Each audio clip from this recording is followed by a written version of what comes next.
हाँ तो मेरे प्यारे विद्यार्थियों, कैसे हैं आप सब। उम्मीद कर रहे हैं अच्छे होंगे, स्वस्थ होंगे और एग्ज़ाम की तैयारी में व्यस्त होंगे।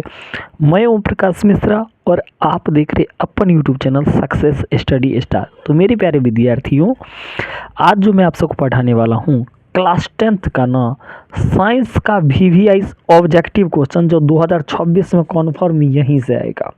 ठीक है, तो आप लोग इस वीडियो का अंत तक बने रहिएगा, आपको आधा से ज़्यादा प्रश्न यहीं से रहेंगे। ठीक है, और एक और वीडियो मैं बना दूंगा जो आधा उस वीडियो से पूरा कंप्लीट हो जाएगा। ठीक है, यदि आप हमारे चैनल पर पहली बार है तो चैनल को सब्सक्राइब कर लीजिए, लाइक कीजिए, शेयर कीजिए और कमेंट कीजिए आप लोग किस किस डिस्ट्रिक्ट से हमारे वीडियो को देख रहे हैं। ठीक है, तो चलिए ना साइंस का प्यारा तरीका से प्यारा क्वेश्चन को देखते हैं। सबसे प्रथम क्वेश्चन है, गोलीय दर्पण के परावर्तक पृष्ठ की वृत्ताकार सीमा रेखा का व्यास क्या कहलाता है। तो क्या कहलाता है बुआ लोग, तो आपको ये जो कहलाता है ये आपका है वक्रता तिरछा। क्या कहलाता है, वक्रता तिरछा हो जाएगा। अगला है, निम्न में से किस दर्पण की फोकस दूरी धनात्मक होती है। तो क्या पूछा है, फोकस दूरी धनात्मक होती है, तो किसका फोकस दूरी धनात्मक होती है, तो बोल लो उत्तल दर्पण के। ठीक है, अगर यहीं पूछ देता तो किस दर्पण के फोकस दूरी ऋणात्मक होती है, तो अवतल दर्पण। ऋणात्मक तो अवतल और धनात्मक तो उत्तल दर्पण। कॉन्फर्म आपको हमेशा याद रहे, और अच्छा लग रहा है तो चैनल को सब्सक्राइब कर लीजिए। अगला क्वेश्चन है, किस वर्ण का तरंग दैर्घ्य सबसे बड़ा है।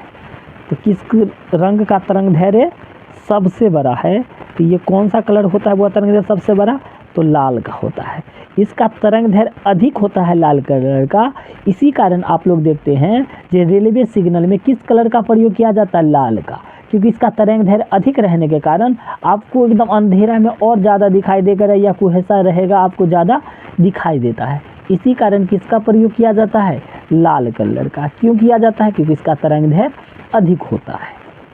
ठीक है, चलिए अगला क्वेश्चन, किसी वस्तु का प्रतिबिंब आँख के किस भाग पर बनता है।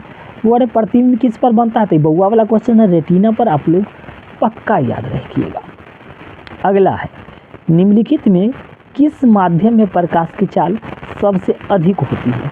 तो प्रकाश की चाल कहाँ पर में बुआ अधिक होगा, तो याद रखिए कि निर्वात में। निर्वात में प्रकाश की चाल सबसे अधिक होता है। ठीक है, अगला क्वेश्चन, दूर दृष्टि वाला नेत्र साफ साफ क्या देख सकता है। तो साफ साफ क्या देख सकता है, दूर को वस्तुओं को। नाम जब ये दूर दृष्टि नेत्र वाला, तो वो किसको देख सकता है, तो दूर की वस्तु।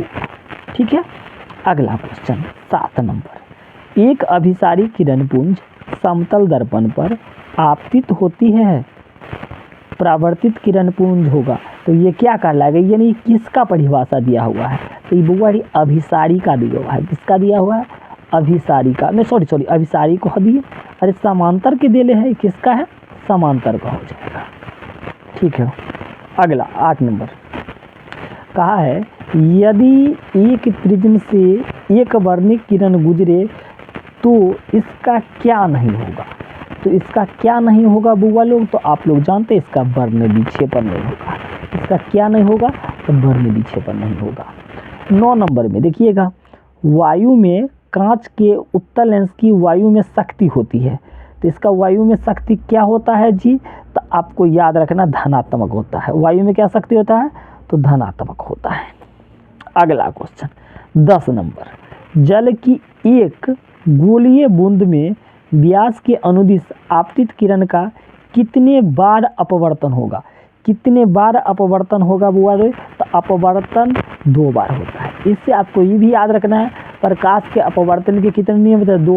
प्रकाश के परावर्तन के कितने नियम थे, 2। और कितने बार गोले बूंद वाला अपवर्तन होगा, तो ये भी 2। तो इससे 3 क्वेश्चन आपको कंप्लीट हो गए। अब स्विच लगाया जाता है, तो हमेशा आपको पता रखना है स्विच कौन सा तार में लगाया जाता है, गर्म तार में। ठंडा तार एक गर्म तार होता है, तो स्विच कौन सा तार में लगेगा बुआ लोग, गर्म तार में लगेगा। आगे, जूल या कुलाम्ब क्या कहलाता है, मतलब जूल किसका ऐसा मात्रक होता है, या कुलाम्ब आपको बताना है। तो आपको पता है ओम का। जूल या कूलम क्या कहलाता है? तो ओम कहलाता है।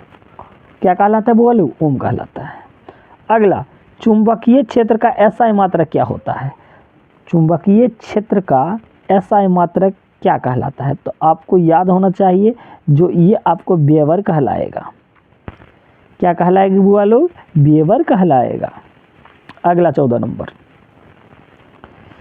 विद्युत घंटी विद्युत धारा के किस प्रभाव पर कार्य करती है? तो किस प्रभाव पर? तो चुंबकीय प्रभाव पर। ठीक है। अगला, डायनेमो बदलता है, तो डायनेमो किसको किस में बदलता है? तो आप लोग कहिएगा सर कि विद्युत ऊर्जा को यांत्रिक ऊर्जा में बदलता है। किसको? विद्युत ऊर्जा को यांत्रिक ऊर्जा में। चलिए 16 नंबर देखते हैं। चलिए आगे, अपवर्तनांक का रंग डैश पर निर्भर करता है, तो किस पर निर्भर बुआ लोग करता है? तो आप लोग कहिएगा सर ये अपवर्तन पर निर्भर करता है। ठीक है। 17 नंबर देखिएगा। 17 नंबर क्या कहा है? एक मोटर कार के पश्चदर्शी दर्पण में बना प्रतिबिंब क्या होता है? तो क्या होता है बुआ ये? तो आप लोग कहिएगा वस्तु से छोटा होता है। 18 नंबर देखिएगा, एक विद्युत सेल से धारा प्राप्त करने पर इसके सिरों के बीच विभवांतर का मान क्या होगा? तो विभवांतर का मान क्या होगा बुआ लोग? तो विद्युत वाहक बल से कम होगा। विद्युत वाहक बल से कम होगा। अगला नंबर, एक अवतल दर्पण के ध्रुव एवं फोकस के ठीक मध्य स्थित बिंब के लिए आवर्धन क्या होगा? तो आवर्धन क्या होगा बुआ लोग? तो आपको याद रखना आवर्धन 2 होगा। ठीक है। चलिए 20 नंबर, जीवाश्म ईंधन के जलने से किनके ऑक्साइड उत्पन्न होते हैं? तो आप लोग को पता होना चाहिए, जीवाश्म ईंधन जलेगा तो किसके ऑक्साइड उत्पन्न होगा? तो आपको याद रखने का सल्फर का, कार्बन का, नाइट्रोजन का, इनमें सभी का होगा। ठीक है। अगला 21 नंबर, विद्युत प्रतिरोधकता का एसआई मात्रक क्या है? तो आपको इसका प्रतिरोध क्या है? ओम पर मीटर। ओम पर मीटर होता है। चुंबकीय फ्लक्स में परिवर्तन का दर का एसआई मात्रक, तो क्या होगा इसका? वेबर होगा। क्या होगा? वेबर होगा। अगला, समांगी माध्यम से प्रकाश गमन करता है क्या धर की ओर? सरल रेखा में। याद रखना हमेशा प्रकाश गमन करता है सरल रेखा। चलिए अगला नंबर, यदि एक प्रिज्म से एक वर्णी किरण गुजरे तो इसका नहीं होगा। इसका क्या नहीं होगा बउआ लोग? तब वर्ण विक्षेपण नहीं होता है। प्रत्येक इलेक्ट्रॉन पर ऋणात्मक आवेश होता है क्या? कितना होता है? तो 1.6 × 10⁻⁹ कूलम्ब होता है। ठीक है बुआ लोग। अगला 26 नंबर, एक घोल नीले लिटमस पत्र को लाल कर देता है तो घोल का पीएच मान क्या होगा? तो आप लोग कहिएगा सर जब ये नीला को पत्र को लाल करेगा तो पीएच मान 7 से एकदम कितना, ये लगभग 10 तक होता है ना? हाँ ये 10 होगा। जो बड़ा रहेगा उसको आप लगा दीजिएगा। लोहे के परमाणु से कई बउआ वाला क्वेश्चन आ गया तो आप लोग कहेगा सर ये आपका है ना 26 हो जाएगा। सल्फर परमाणु को बाह्यतम कक्षा में इलेक्ट्रॉनों की संख्या कितनी होती है? तो आप लोगों को कहिएगा सर इसका कितना होता है? तो 6 होता है। ठीक है। अगला 29 नंबर, एल्युमिनियम पर मोटी ऑक्साइड की परत बनने की प्रक्रिया क्या कहलाती है? तो क्या कहलाती है बुआ लोग? एनोडीकरण। एल्युमिनियम एनोडी, एल्युमिनियम एनोडी, ऐसे भी आप याद रखिएगा। और अच्छा लग रहा है ना तो चैनल को सब्सक्राइब भी कर लीजिए। चलिए अगला, कौन सा कार्बन यौगिक सबसे अधिक अभिक्रियाशील है? तो कौन सा? तो आप लोग कहिएगा सर C2H4। ठीक है। अगला 31 नंबर, विरंजक चूर्ण का रासायनिक सूत्र क्या होता है? तो CaOCl2 होता है। अगला, रासायनिक अभिक्रिया में भाग लेने वाले पदार्थ को क्या कहलाता है? जो भाग लेगा वो आपको पता है ना अभिकारक कहलाता है।